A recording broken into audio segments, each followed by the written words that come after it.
Alright, this is back once again with another episode that ain't rap podcast with your boy Triboro and Reg. What's good? And today we are discussing. I wanted to, discuss one of my favorite directors all time, the legendary Spike Lee, Brooklyn's finest. Love this man's work. I met this man back in '92 when he was coming out with Malcolm X, and I remember like it was yesterday. That was a great autograph signing.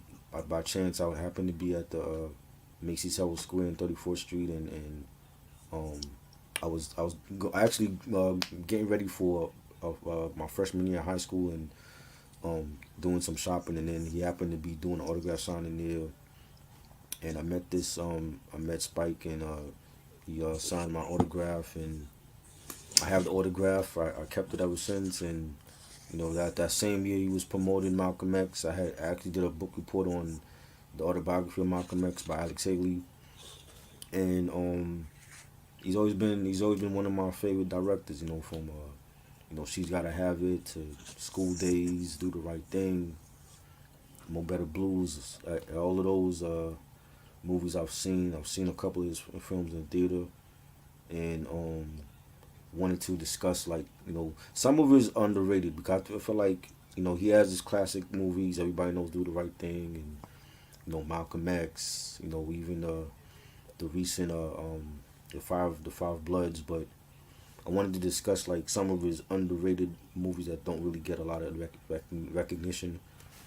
And I was like, let's put together like at least like 3 to 5 films that are underrated from Spike, and maybe some people have seen them, maybe some people haven't seen them, and just like discuss a few of them, and um I always do stuff like for an anniversary, but I'm like I didn't want to wait till like his birthday or something like that, or like just something that I wanted to talk about, just something different, and I don't really see a lot of people discuss his work as a director and a producer, and I think he's always been one of my favorite directors.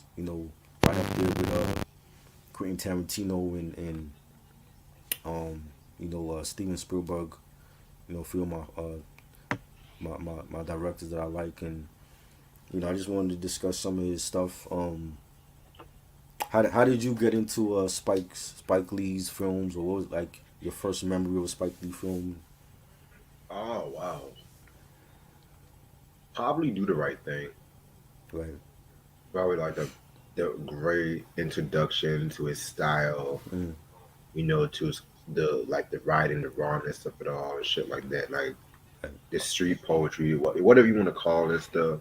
Mm, And it was just like I've always loved his movies at the time right. because of how culturally significant it was really for what was happening like like you go from talking about like fraternities with school days, all the way down to talking about how women will look at sexual object, but she's got to have it. Right. But then also you can really like tug your heartstrings, with like movies like Malcolm X and whatnot too and shit too, and hell, Crooklyn. You know what Yeah. I'm saying? So I've always fucked with Spike Lee as one of those. Probably he's actually my favorite director of all time. Really. So, Right. and just the fact that a lot of actors and actresses, came from his camp and shit like that. He went on to have huge stars. Mm. Like everybody from like Martin Lawrence to what's old boy's name? The dude that played Radio Raheem Bill Nunn. Oh Rest yeah, in Bill peace Nye, to rest him. in peace. Yeah. Yeah, definitely. Yeah, So and he had so many great films and underrated projects. I'm like, we ain't gonna mention everything, but certain ones I think got to get mentioned, and certain ones I had in mind when I was doing this list. I'm like, I gotta talk about it for sure. You know, so yeah, I got like 5, but they're not all in order. But these are just like some of my favorite ones. Um, Let me see. This one definitely is one of my favorites. Um, let me see. Summer of Sam, 1999. This was this movie was based on the killer from the 77, the David Berkowitz, the son of Sam, and I remember hearing stories about this. He terrorized New York City. During that heat wave of '77, and that New York City had a blackout, and the Yankees were on killing it in baseball, and you know David Berkowitz was going around and killing couples, and you know um a certain like chicks, certain females he was going after with a Pacific look, a certain look to they self that he was going after, and murdered, unfortunately. But salute to rest in peace all the victims of David Berkowitz. And this movie was starring Adrian Brody and Mia Sorvino and John Leguizamo, um, Jennifer Esposito. She was in it. And you hear me? Yeah, I hear you. And yeah, and it was dealing with those the killings of David Berkowitz and Mia Sorvino's character and John Leguizamo. They played a couple during that time, and yeah, John played Vinny, and Mia Sorvino, she played Diana. And they were going together, during that whole crazy time in '77. And Adrian Brody, he played like a he had some he was like a rock star, but like he was like a wannabe rock artist. I think he had a band. And Jennifer Esposito was like he was like, she played like his female friend Ruby. And there was a lot of different stories going on with this movie, but it was real dark. It was a really dark movie. I love the soundtrack from the '70s, and they played everybody from Marvin Gaye to Chic to ABBA, and the soundtrack was really good. Um, but it was a really dark movie, especially like the scenes covering the murders. It was graphic at times, but I still like the movie. I remember going to see it. It came out in the summer of '99, and I went to see it. It was really hot outside that day. I remember that day was like on a Monday, and I remember going to see it with some friends of mine, and it was good. It was a different type of Spike Lee film. It was like one of his darkest films, and I guess like when you're covering a nutcase like David Berkowitz, it has to be like, it has to fit that theme. It was really dark, and it dealt with like real life events that took place in the city, unfortunately, at that time. And I thought it was good. I thought Adrian Brody actually was to me was the star of the film. He had a good acting performance. Like I said, like he played like a rock star, but he had like issues. There was, I know like the critics have panned it, because they were saying that the undertones was, it was like they didn't like how Spike Lee handled the sexual themes in the movie, and it was pervasive street language, and some saw it as it was bitterly negative and even defamatory representations of white ethnic culture, and I don't understand that at all. And so a lot of people, a lot of critics panned it, but I thought it was a good movie. Um, if people like watching films based on real life tragic events, this is one of those films. Like I said, it was real dark. Um, it was during that whole disco era, and I thought, like I said, like I think the best thing about it was the soundtrack. You know, because I love disco music, and you know, I grew up with a lot of disco in the house, and you know, the disco era from the '70s. He picked the right songs for the soundtrack, and I liked Adrian Brody's performance. But I don't feel like I don't ever hear nobody mention this film when it comes to Spike Lee. You know, either they haven't seen it or they saw it and they just don't skip over it. But I thought it was a good film and I wanted to mention that one. So that's Summer of Sam, 1999. Interesting. Um, that's the movie I've actually never seen, Mm-hmm. so I would definitely check that out. To be real with Yeah. you, so my number five, I don't really know if I would definitely call this movie underrated, Right. but Right. it's a Spike Lee movie that I don't really hear that many people talk about, so Mm-hmm. that's why I left it as my number five. Mm-hmm. And I'm gonna go with Mo Better Blues. Oh yes, Yes. definitely. Again, this one is one of those earlier Spike Lee movies and stuff like that. And what I liked about this movie was just how, for one, it was just fucking jazzy as hell and shit like that. You know what I'm saying? Right. Like y'all said, I got the soundtrack, you know, with the Branford Marcellus Quartet Right. and stuff like that too. So I definitely feel like this one was a game changer. Yeah. Um, this was movie was actually dedicated to Robin Harris Oh and wow. stuff like that because because he passed away in like 1990 Right. and stuff like that too. So yeah, the movie is just talking about this trumpeter, played by Denzel Washington Right. and shit like that. He's caught up in the crossroads, like he loves music, but at the same time, he's caught in between his like love relationships, his family and stuff like that too. So Right. it's like music is like one of those. How can I put this? How can I put this? Music was like one of those like one of those like release like therapies and shit like that for him. So I definitely recommend this movie. Denzel was in this. This is like one of my favorite Denzel roles too, Yeah. believe it or not. Mm-hmm. Like just so like him and Spike Lee together. Yeah. That's all I gotta say. Definitely. Definitely. Yeah, and Wesley Snipes was in the movie as Mm. well. Joey Lees, Cinda Williams, Yeah. um, an early Samuel Jackson was in the Mm-hmm. movie and shit like that too.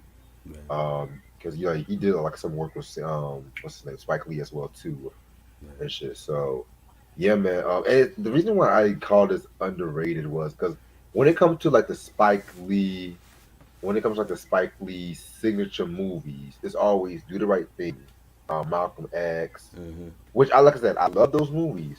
I Right. love those movies, but to me, some of his like lesser known gems like Mo Better Blues, I get a little something out of it as well. So Right. Right. Facts. Definitely. That's definitely on my list, man. Definitely. Um, Number four for me is definitely Girl Six, and this is another film that I never hear anybody mention, and starring Teresa Randall. She was basically about a sex operator, a phone sex operator, yes, and she plays one of the phone sex operators, and dealing with her character, and the issues that she had going on in her personal life, dealing with her ex-boyfriend, and she had a stalker that she was talking to on the phone sex hotline, and he was like basically stalking her, played by Peter Berg.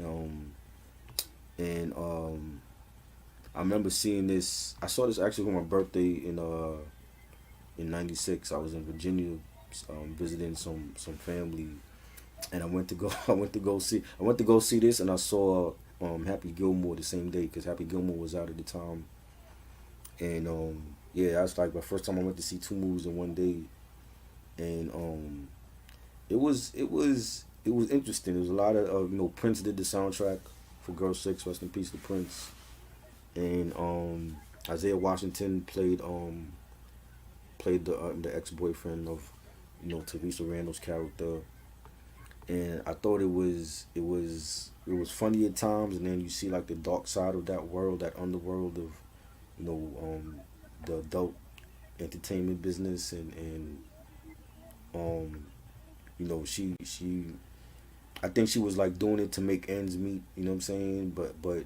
she really didn't want to, but she was good at it, and then her ex boyfriend was wanted to get back with her, and he didn't like that she was doing it, and then you had this stalker that she was talking to every night, and he was real creepy, and um I know I thought again this is another film that people don't really mention, and I thought this was like a decent film, and especially the soundtrack done by Prince. That was a great soundtrack, and you know I think it was good. I think if people haven't checked it out, they should check it out, and leave your comments down below. Tell me if y'all saw this and what y'all thought about it. Or any of the films that we mentioned on here. Let me know what y'all thought about it, or what you want us to recommend. But Girl Six, I think this was a pretty good film, and it was something different from Spike. I know the critics probably panned it because it was too sexual, and Spike Lee's films, believe it or not, a lot of them had sexual undertones with them, and you know this is one of those films, and the budget, it was like 12 million. The budget was 12 million to make the film, and it only made 4.9 million at the box office. And but I thought it was a pretty good film, and I'm not a huge Teresa Randall fan. A lot of people remember her from Bad Boys, the Bad Boys films with Martin Lawrence and Will Smith, and Sugar Hill with Wesley Snipes. But she did her thing in this film. I think this is like one of her the few starring roles in it as a lead actress that she actually was pretty good. Joy Lee, also Spike Lee's sister, was also in it as well, and John Turturro was in it. Ron Silver, Quentin Tarantino. So I thought it was a pretty good film, and um, it's one of those films that again it got slept on for like the other popular films from Spike Lee, but I thought it was pretty good. You guys always mention Girl Six. I need to Mm, watch that one. yes, Yeah. very good film. Alright. Um, my next movie is underrated, Hmm. but at the same time I had a few issues with it, Right. and it's Bamboozle. Mm, Um, okay. so this was written and directed by Spike Lee. Right. You guys, if you guys don't know, this was a movie where it's pretty much talking about how black television was considered like a modern minstrel show, because this was around the time when UPN was on Right. the rise and stuff like that. It pretty much is a story about like this black, he did this black, television network executive or whatever. Right. His white boss wants him to use like things that pretty much like the great African Americans for comedy and stuff like that, because at that time, and this was evident, a lot of black family sitcoms were trying to be like the Cosby Show or whatever, it just had that Cosby Show feel and shit too. So, the guy, he ends up like making like this satirical show and whatever and stuff like that. But at the end of the day, he ends up losing like his integrity at the end of the day. Um, so like this movie has, Damon Wayans, he is Pierre, which I love Damon Wayans, but I had an issue Right. with his accent. Oh my god, the accent! I feel like he was kind of laying it on a bit too thick with this one and shit like that. You know what I'm saying? Right. Um, Savior and Glover was in the movie. Right. Tommy Davidson, Mm, Jada Pinkett Smith was in this movie as well too. right. Um, the late great Thomas Jefferson Bird. Y'all should know who he is. Yes. He played Luther and Set It Off and stuff like that. Right. Most stuff. This was a pretty good movie and stuff like that. It has some rapper appearances too, like MC Search was in the movie. Right. Cannabis. I forgot Cannabis was actually in this I don't movie even too. remember Cannabis in that. He, Excuse he me. was more black. Oh. Yeah, and I went to see that film. I don't even remember the people that was in it, other than Mos Def. Oh wow. You know, I mean, if you remember Michael Rappaport, did you? yeah, I remember he was in it. Yeah, Yeah, I mean, who could forget Michael Rappaport? Michael, But yeah, right, right. but yeah, like I said, it's a story that I would consider like ahead of its time in a Yeah, way because this was like before like the Boondocks or whatever and shit like that. You know what I'm saying? right, So right. I would definitely recommend this movie if you can get past like Damon Wayans' accent. Yeah, Oh man. Okay, I got for number three. I got the 1998 drama sports movie. He got Game. I actually that's my have it number on three DVD. too. That's your number three? Oh wow. Yeah, I actually have it on DVD. I know Sam wanted us to discuss this movie, of and I, course. I do want to discuss it at some point. And starring the great Denzel Washington and Ray Allen. This is Ray Allen when he was like a rookie. Ray Allen, Jesus Shuttlesworth, and he was playing for the Milwaukee Bucks at that time. And who knew back then he would have been a Hall of Famer? You know what I mean? I didn't see it coming. And Rosario Dawson playing his girlfriend Lala Bonilla.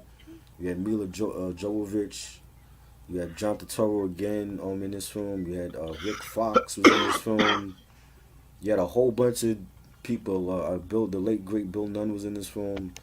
A whole bunch of stars was in this film. You had sports appearances from different athletes, and this was huge. I remember when this came out, and um, this is like in the springtime, New York City, and the Knicks were in the playoffs.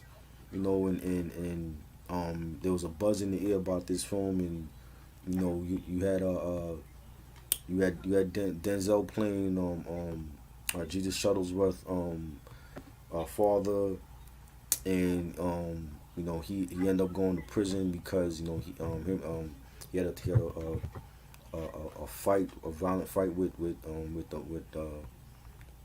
his wife, and Jake ended up going to prison for that, and he did like a bid, and he had to have this. I think part of his parole was like he had to convince his son Jesus Shuttlesworth, who was in high school, a high school ball player that was going to college, to go to the college of the judge or something like that. I forgot how it went. It was something. There's a stipulation in his parole that he had to convince his son to go to a certain school, and if he did, he would they would grant him his release or whatever. And you know, this was a great film, and it told like the inner the ongoing everyday operations of a sports agent, and what a high school player has to deal with when he's announcing he's going to a high collegiate school, and what they deal with when they at the high collegiate school and they about to enter the NBA draft and all that. And there's a lot of pressure on Jesus. He was a student, and he was a high school basketball star, and he had to take care of his little sister, because his mom died, and his dad who got locked up, and he had a shady girlfriend with Lala. And this was a great film, and I remember hearing that the role wasn't even for Ray Allen; it was for Kobe Bryant or something like that. It was Really? yeah, it was. If it wasn't for I want to say it was Kobe. It was either Kobe or Stephon Marbury. Because I mean, when I saw this film, it took place in Coney Island, Brooklyn, and Stephon Marbury is from Brooklyn, and I thought like naturally you would think Stephon Marbury being from Brooklyn, this movie was tailor made for him. But I want to say Stephon Marbury even mentioned that in his documentary. I remember seeing the documentary, A Kid from Coney Island, last year, and that was the room. But I don't think Ray Allen was the first pick. I think it was I want to say it was either Stephon Marbury or Kobe Bryant that was supposed to be in this film. And Ray, he this was a great film for him, like his only film, and it was a great film, and he came off natural. It was like a natural performance from him. I don't feel like he forced anything. You know, he was natural on the screen, and he just all the basketball scenes was him, and he did his thing. I like to be in your first feature film and you're the lead. You and you're like starring alongside Denzel Washington, and it's a Spike Lee film. I thought it was great, and this should have got an Oscar because this to me is one of his best films ever, and you hardly hear about it anymore. Like they people used to mention it, before, but now I feel like you don't even hear about it anymore. It's like it's faded away. But this was a great film, and the cast was great, and I love how precise Spike Lee was with getting the different collegiate coaches from the NCAA and getting the NBA stars like Rick Fox at that time. He was an NBA star, and he got a couple rings in his career, and having him in the movie, and the soundtrack again was phenomenal by Public Enemy. A great soundtrack. Love that soundtrack. I definitely need to get my hands on that one, and I thought it was a great film, man. Like this was like one of the what like maybe I want to say like the second film I saw Rosario Dawson in, because I know the first time I saw her was in Kids, and that was like '94, and then I seen her in this, so she was like at that time she was young up and coming actress, and um I think it was a great film, man. And again, it's not mentioned with the great films like Do the Right Thing and Malcolm X, but I'm like this was one of Spike Lee's best films that he should have gotten an Oscar for, and I've always wanted a part two. I know there was rumors about them eventually doing a part two at some point, but if they never do a part two, this was a great standalone sports film, and showing how somebody can change over time, and they can make amends with their family, and it was really intense. It was some intense scenes at times, and yeah, I love that scene where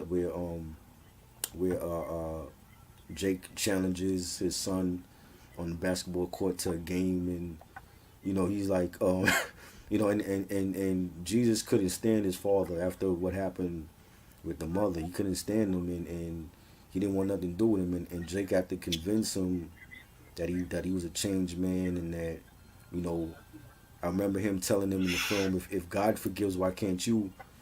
And um that was I love that one on one game with him and with Jake and Jesus, and that was one of my favorite scenes, and yeah, this is a classic film, man. Definitely got to do an overview on this. So Yes, sir. I pretty much, took the same sentiments as I did, but He Got Game was my number three. It's been years since I've actually seen this movie, but I still remember, like, it for the most part, like you yeah. mentioned, it's pretty much just about the father of this like basketball player, in prison for killing his wife, and he was Hmm. released on parole Right. and stuff like that. But in order to get like a reduced prison sentence, he wants his son to play for the governor's alma mater and Right. whatever and shit like that. You know what I'm saying? Right. Um, Right. very good movie. I always love Denzel when he's in these kind of roles and stuff like that. Hmm. The Definitely. calculating, angry kind of roles. You know what I'm saying? Right. Definitely love this movie. Denzel, Ray Allen was definitely in it. Yep. Rosario, like you mentioned. Hmm. Very, very like yeah, again, Thomas Jefferson Bird. Right. Spike Lee affiliate. That definitely was in the movie and shit too. So Yeah. yeah, Classic. Yes. And my number two, another controversial film, and I think it was more controversial at the time. I don't know how people feel about it now. I think now it's probably not even a thing anymore. But Jungle Fever. Jungle Fever was very controversial when it came out in '91, and you know Wesley Snipes, and it started starring Wesley Snipes and Annabella Sciorra. Samuel L. Jackson, Holly Berry, John Turturro again. A great cast. Ozzie Davis, rest in peace.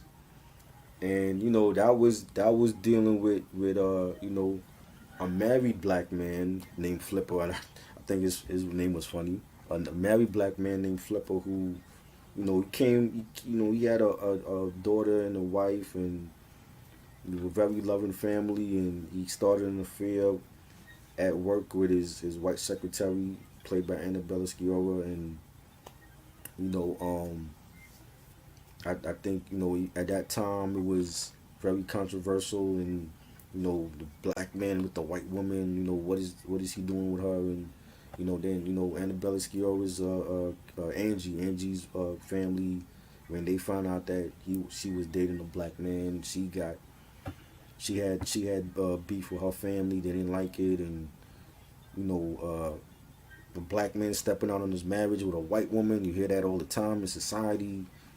That was a big thing.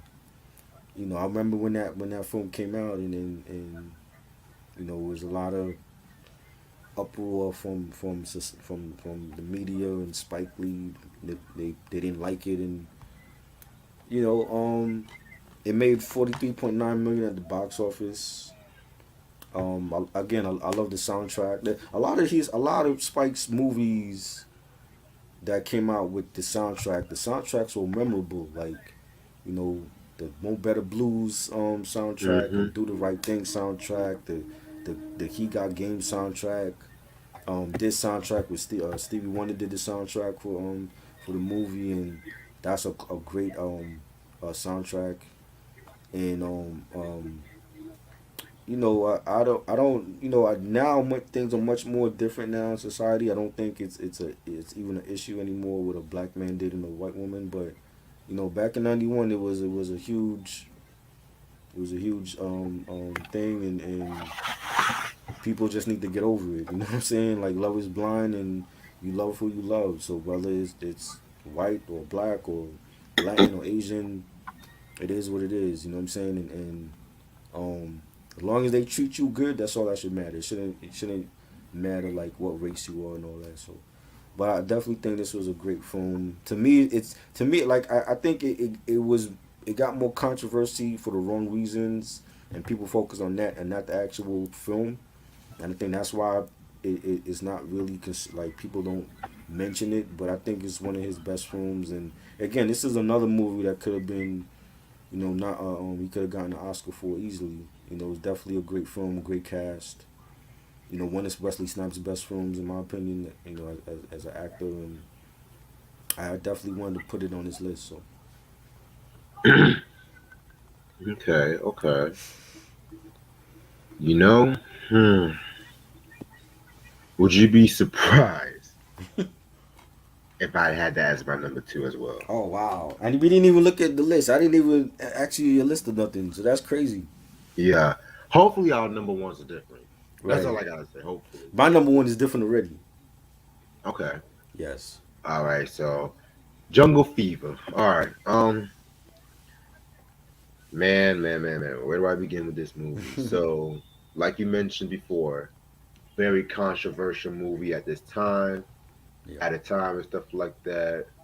And pretty much, when it comes to this movie, at between the early '90s, there was just a lot of hateful, like interracial relationships and stuff like that. You know what I'm saying? Right. And for Spike Lee to tackle something like this is very, very, very, very different and whatnot. Halle Berry made her debut on this movie and Hmm. shit like that too. Definitely love the scene when Queen Latifah's character, definitely was talking Right. when she put Flip in his place and stuff like I that. In my forgot she opinion, was in there. Right. I yeah, forgot she was in yeah. I don't know. I had mixed feelings about Flip as a character. there. Right. I don't know. He just You seemed didn't like him? like he was just in the quiet scenes. I have to rewatch the movie myself and stuff Right. like that, but still, um, I just he just I don't know. But when I first watched it, he just kind of did not really sit right with me and whatnot. But What yeah, was it's did he was he too? Was he too? Was he not black enough, or was he black but he was trying to appease to the white man? Probably the second that you mentioned. Yeah, Like I he was did get trying, that. he was trying too hard. Yeah, I did get that from his character. You Shit. know. Anyway, yeah, this is my second most underrated one. Yes, definitely a must watch for people who hasn't ever, who never saw the film. Definitely one of my favorite Spike Lee films ever. So that definitely have to be in my top five. Um, my last one when I was making this list, I said like yo, like I definitely got to include this movie because this is like one of my favorites and to me it's underrated also, and it's this is like Spike Lee, like he was just not cranking out the hits in the early '90s, and you know, where's the movie at? Mo Better Blues, definitely another Denzel's starring role, 1990, and like you said, like you know, just dealing with like a jazz musician and you know his band, and he's dealing with two women at the same time, and there's a lot of drama and a lot of jazz going on in this film, and I love the soundtrack for the dramatic scenes in the film, and it had a great jazz soundtrack for the movie, and you know starring Denzel and Wesley Snipes. Spike Lee is even in it, and Cinda Williams, Spike's sister Joy Lee, Giancarlo Esposito was in it. Robin Harris, the late great Robin Harris. A lot of people was in this film. Great film. You know, and the movie well it was it took 10 million to make, and it only made back 16 million. I think the main reason why this film didn't do good is because of the jazz aspect of the film. Cause I don't at a time like in 1990, and you would think for hip hop heads like us that I think the hip hop community would appreciate it more, and I don't feel like I don't like the movie was appreciated enough because of the jazz undertones to the film. You know what I'm saying? Good Like if this point. if this film came out now in this day and age, I think it would have been sent to Netflix instead of like a big theatrical release. And I'll say more Hulu, Yahweh. Hulu, yeah, like it would have went to streaming. Is what I'm saying. Like instead of a big theatrical release, and I mean I've always got that. I always felt like that. I felt like this movie never did good because of the jazz undertones, and it should have did better. You know what I'm saying? I mean, there's many movies that was based on artists. You know, like Whiplash. I remember seeing Whiplash with what's his name Miles Teller, and he was like a drummer, and that movie got like nominated for a whole bunch of Oscars. I'm like, this film was definitely better, if not right up there with Whiplash. You know, and I just felt like it wasn't appreciated because of the jazz undertones, and it's a shame because this is a classic, another classic film by Spike Lee that goes under the radar, and you know just that whole the whole the issues that Bleak had to deal with, being like the front man of his own jazz band, and then the women he had to deal with, and juggling two women at the same time, and he got caught up with that, and having like one of his members in the band, Wesley Snipes' character, sleeping with one of the chicks he was dealing with, and that was crazy. That was and that was crazy, and his pops, he was playing a game of catch with his pops, and they were Spike Lee's character, Giant. He had the gambling problem and betting on the games and all that, and that was just a crazy movie, but it was a good movie though. Like it was the Denzel's performance was great in that film, and even Spike's character was great. He had a good performance, and Wesley and Cinda, they were all good, and this is definitely a movie that goes under the radar, and it deserves more praise. So that's definitely my number one for this. Okay. Well, I'm gonna lead. We have different number ones. Okay. Yes. All right. My number one is probably what I consider the most personal Mhm. Spike Lee film, Yeah. Crooklyn. Oh, that was a good one too. I loved Crooklyn to this day. Definitely. Um, to me, the '90s equivalent to Claudine, if you ask me. Right. Um, and just that first scene Mm-hmm. where the stylistics, people make the world go round, playing in the background. Right. I was immediately gravitated towards the movie and stuff like that. You know what I'm saying? Right. It pretty much just tells a story about this family. It takes place in 1973, which ironically Claudine was released in Right. '74 and shit. Mm-hmm. And it was just talking about the family, what they're going through, living in Brooklyn at that time and shit too, and stuff like that. Right. Um, movie has Alfie Woodard and shit like that. Right. Zelda Harris, Yeah. the underrated Delroy Lindo, Yes, he was good in this. very good. Isaiah Washington was in the movie as well too. You know Yes. what I'm Yeah. saying? Yeah. Before he got blackballed. Excuse me. Damn. Okay. But yeah, this one was a very personal. I felt like this one was closely related to like Spike Lee's life and stuff like that too. So Yeah. I definitely would highly recommend it. Um, and yes, this was also known for its lovely soundtrack as well too, Yes. which had first the first version of the Crooklyn song. You know what I'm Yes. saying? Crooklyn Dodgers. Special Ed, Mm-hmm. Q-Tip, and Buckshot, Yep. stuff like that. This was the Crooklyn Dodgers '94. Yep. And then and then that's like the only hip hop track on that album and stuff like that. Well, yeah, the only hip hop track. It's mostly like '70s soul. Right. And with this, you had Spinners, you had Sly and the Family Stone, and shit like yeah, you had People Make the World Go Round.